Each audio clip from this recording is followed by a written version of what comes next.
तो ये जो आप ख्यालों की दुनिया में रह रहे हैं, जो पाकिस्तान के बासिंदे हैं या जो कम से कम जो ओपिनियन मेकर्स हैं, वो बिल्कुल गलत है। और 70 साल से ख्वाबों की दुनिया में रहो।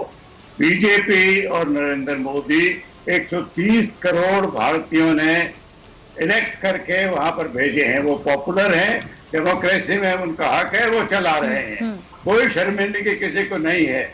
ये अगर आपका इशारा पूर्वी लद्दाख की तरफ है, मशरकी लद्दाख की तरफ, ये तो कोई पहला मौका नहीं जब दोनों देशों के बीच में आपस में ऐसा फ्रिक्शन हुई है। हाँ, कैजुअलिटी 1975 के बाद पहली बार हुई है, लेकिन एक ऐसा इलाका जहां बॉर्डर डिमार्केट ही नहीं है, जो भारत की कोशिश रही, लेकिन चाइना ने आज तक डिमार्केशन की तरफ कोई रजामंदी नहीं करी है, उसमें कंफ्यूजन हो सकती बात है। काट रही हूँ, मेरी कोशिश होती है कि मैं आप तमाम लोगों की गुफ्तगू के दौरान कोई मुझे पॉइंट अगर मेरे जहन में आए भी तो मैं आप लोगों को इंटरप्ट ना करूं, ताकि आप अपनी गुफ्तगू कंप्लीट करें।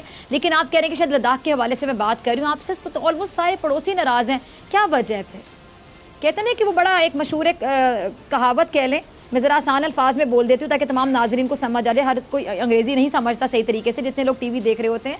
ये कहते हैं कि कई बार हम तनकीद करते जा रहे होते हैं कि आप कारपेट को चेंज करने के बजाय अपना स्लीपर चेंज कर रहे हैं। हो सकता है प्रॉब्लम आपके जूते में हो, आप पूरे कालीन को कह रहे हैं कि कालीन जिम्मेदार है। तो फिर यही मसला मेरे ख्याल से नरेंद्र मोदी साहब के साथ है, आपकी बीजेपी गवर्नमेंट के साथ।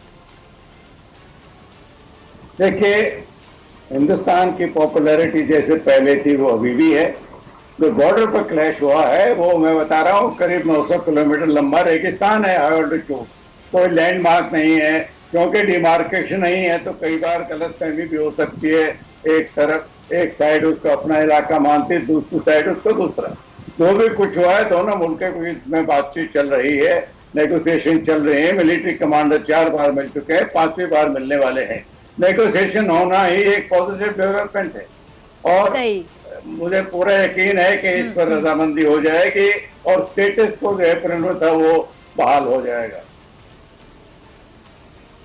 अच्छा ठीक है जी, जैनब साहब का पॉइंट आ गया। मुनीब, मैं आपकी तरफ आना चाहूंगी। जैनब साहब की किसी बात का अगर आप जवाब देना चाहें। 2-3 बातें उन्होंने की। उन्होंने कहा कि मुझे नहीं पता कि आप पाकिस्तानी किस रिपोर्ट का जिक्र करते हैं, जरा आप उनको याद करवा देंगे हम किस रिपोर्ट का जिक्र करते हैं। हमको हवा में तीर छोड़ने वाली कौम नहीं है, हम बिल्कुल फैक्ट बेस्ड बात करते हैं पाकिस्तानी। साथ ही वो ममालिक के हवाले से मैं बात करी थी कि पड़ोसी ममालिक तो उनसे नाराज हैं, तो इट मीन्स कि इनकी अपनी पॉलिसीज में इनके अपने मसाइल हैं। बीजेपी गवर्नमेंट के अपने बहुत शदीद मसाइल हैं। नरेंद्र मोदी के, इनकी भारतीय सेना, जिसको भी आप क्रेडिट देना चाहें, जो भी जिम्मेदार हो आपकी नजर में, इनको खुद को चेंज करने की जरूरत है। और बजाय इसके खुद को चेंज करें, ये दुनिया पर इल्जाम तराशियां करते रहते हैं, तमाम ममालिक को हिट करते रहते हैं, कहते हैं सब गलत है, सिर्फ हम ही सही हैं। जी, सबसे पहले तो उम्मीद करता हूँ आपको मेरी आवाज़ आ रही होगी, और अब मैं फिर आगे अपनी बहस जारी करता हूँ। जी प्लीज कंटिन्यू। जी जी, आई कैन।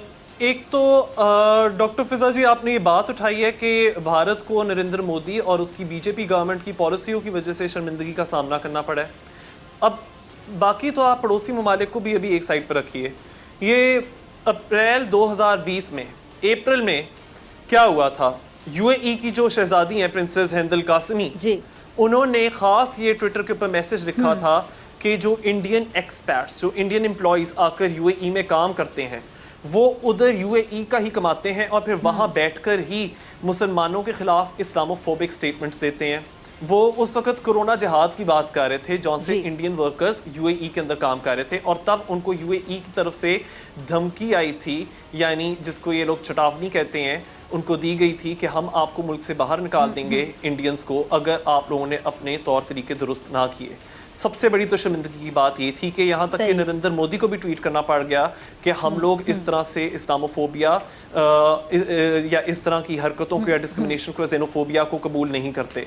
हालांकि ये सबको पता है कि किसने ये माहौल क्रिएट किया हुआ है, उसी मोदी ने और उसी मोदी की बीजेपी पार्टी ने। सबसे पहली शर्मिंदगी तो मेरे ज़हन में सख्त ये आ रही है। अब अगर मैं खित्ते में बात करूँ, आप ये देखें कि कादियान साहब ने जो अभी बात कही है कि चाइना के साथ जो भी टेंशन है वो रिजॉल्व हो जाएंगे, वो टोन बड़ी डिफरेंट है। वो टोन मुझे इस वक्त ये लग रही है, जो भारतीय सेना है उनकी तरफ से मुझे टोन में एक रेकन्सिलिएशन की चाह नज़र आ रही है। मुझे ये नज़र आ रहा है कि वो घबरा रहे हैं, वो चाइना के साथ लड़ाई या वॉर नहीं क्रिएट करना चाहते, जो कि बड़ी अच्छी बात है क्योंकि ये खित्ते में अमन कायम रखने के लिए अच्छा है कि पीस होनी चाहिए, अमन होना चाहिए। लेकिन मुझे यहाँ एक डर नजर आ रहा है। अच्छा, आपकी बात से बात निकालूंगी, लेकिन ये तो खित्ते में अमन के लिए नहीं ना कर रहे होंगे, ये तो घबरा रहे होंगे। की बात कर रहे होते हैं तो ये तो घबरा रहे हैं, ये तो सुलह रजामंदी की बात कर रहे हैं, जबकि इनको काफी ज्यादा शिकस्त का सामना करना पड़ा था। अगर अमन के लिए कह रहे होते तो पाकिस्तान के लिए भी अमन के लिए टेबल टॉक पर आके कश्मीर का मसला हल कर लें। कि आप लोग कहते हैं माइनॉरिटी से बहुत अच्छे तरीके से चलते हैं, माइनॉरिटीज ये बात क्यों नहीं मानती? बिल्कुल मानते हैं। डेमोक्रेसी में जो माइनॉरिटी की आवाज आती है वो मानी जाती है। हम एक सेकुलर कंट्री हैं। ये अतर साहब ने पहले तो एक लाइन लद्दाख के बारे में इन्होंने कहा कि आर्मी हमारी डरी हुई है। इन्होंने 2 बार में उनके अल्फाज हैं कि मुझे नजर आ रहा है, ये उनका नजरिया हो सकता है, उस पर कमेंट की कोई जरूरत नहीं। दूसरा, आपने आरएसएस और बीजेपी को मिला दिया। बीजेपी की तो पैदाइश 47 के बहुत साल बाद जाके हुई थी। बीजेपी एक पॉलिटिकल पार्टी है, आरएसएस एक सोशल ऑर्गेनाइजेशन है, वो गवर्नमेंट पोजीशन होल्ड नहीं करते। दूसरा, आप गांधी जी और मोदी जी का मुकाबला करते हो। गांधी पॉलिटिकल लीडर नहीं थे, ना उन्होंने कोई पावर संभाली, वो तो देश के फादर थे। अगर मैं आपसे पूछूं कि जिन्ना और इमरान में कोई फर्क नहीं है, क्या जिन्ना उसामा बिन लादेन को शहादत का दर्जा देते? क्या जिन्ना जिन्होंने कहा था कि माइनॉरिटी को पूरे हक मिलेंगे, आप अभी लाहौर में सिखों के जो गुरुद्वारों के जो एक बहुत प्योर स्थान है वहां मस्जिद बनाना चाह रहे हो। जो मंदिर के लिए आपने जमीन मुकर्रर की थी उसको नहीं बनने दे रहे आप। फिर आप हम पर सवाल उठाते हैं माइनॉरिटीज का। हमारे माइनॉरिटीज को जो हकूक औरों को मिलते हैं सबको मिले हुए। अगर जो देश के खिलाफ बोलेगा उसकी आवाज बंद करना हर सरकार का काम है। देश टूटने अगर लगता है कि कोई भी इंसान हो, चाहे वो हिंदू हो चाहे मुसलमान सिख हो, अगर वो देश की एकता के खिलाफ, उसकी सिक्योरिटी के खिलाफ बोलेगा, उसको जरूर बंद करेंगे और करना भी चाहिए, ये मेरा मानना है। तो आप पहले अपना घर ठीक कर लो। हमारी माइनॉरिटी पर सवाल उठाने से पहले आप क्या कर रहे हो? आसिया बीबी के साथ आपने क्या किया था? और सिख जो मार दिया था आपने सिंध में, वो क्या था? अभी गुरुद्वारे के ऊपर आप मस्जिद बनाना चाह रहे हो। आपको पता है जहाँ मंदिर की आप लोगों ने अलॉट करी थी जमीन, वहां आपके एक्सट्रीमिस्ट एलिमेंट नहीं बनने दे रहे। क्या कर रही है पाकिस्तान सरकार? बनवाए वहां। अगर माइनॉरिटी आपने जनरल राज कादियान साहब की गुफ्तगू सुनी? जी अच्छा, अतर आपने राज कादियान साहब की गुफ्तगू सुनी, इसका जवाब मैं आपसे लूंगी, लेकिन पहले शर्मा साहब मैं आपकी तरफ आना चाहती हूँ। आप कुछ कहना चाह रहे थे, आप वो भी बात कंप्लीट कीजिएगा। दूसरा, आपके तमाम पड़ोसी आपसे नाराज हैं, फिर आप लोग कहते हैं कि हम लोग तो बहुत बेहतरीन हैं, मतलब भारत बहुत बेहतरीन पॉलिसी पे चल रहा है, बीजेपी गवर्नमेंट पे। साथ साथ आप कह रहे हैं नरेंद्र मोदी जैसा आइडियल बंदा कोई नहीं होगा। इतनी बड़ी तादाद ने, जनता ने उनको वोट दिया। मुझे पता है कि किस बिहाफ पे आप लोगों ने उस बंदे को वोट दिया। आप वो मतलब आपके सामने है कि कश्मीर में जुल्म किया जा रहा है, आप कहते हैं कि शायद वो भी आपकी बहुत बड़ी अचीवमेंट है। तमाम ममालिक के साथ आप लोगों के फसादात हैं, पंगे हैं, वो भी आप कहते हैं बिल्कुल ठीक चीज़ है। तो मुझे समझ नहीं आती कि आपका जो प्राइम मिनिस्टर की सिलेक्शन का एक मयार है वो सिर्फ यही था कि मुसलमान मुखालिफ जितने भी को नारे लगा लेगा, पाकिस्तान के खिलाफ जितना भी झूठ बोलेगा, जलसों में आपके जितने भी मिनिस्टर झूठे इल्जामात लगाएंगे मुसलमानों पे, माइनॉरिटी को जितना भी दबाया जाएगा, वो आपके लिए एक आइडियल पर्सनालिटी होगा प्राइम मिनिस्टर की पोस्ट के लिए। हम ये समझे? देखिए, आप लोग शायद रिसर्च करती नहीं है। मैं दोबारा आपको एक बार रिसर्च करवा देता हूँ, दोबारा पढ़ा देता हूँ। अभी मुजीब जी कह रहे थे कि चले करवा दें, आप करवा दें। हाँ, मैं करवा देता हूँ। दलितों पर अत्याचार होता है। इस देश का राष्ट्रपति जो है ना, दलित है।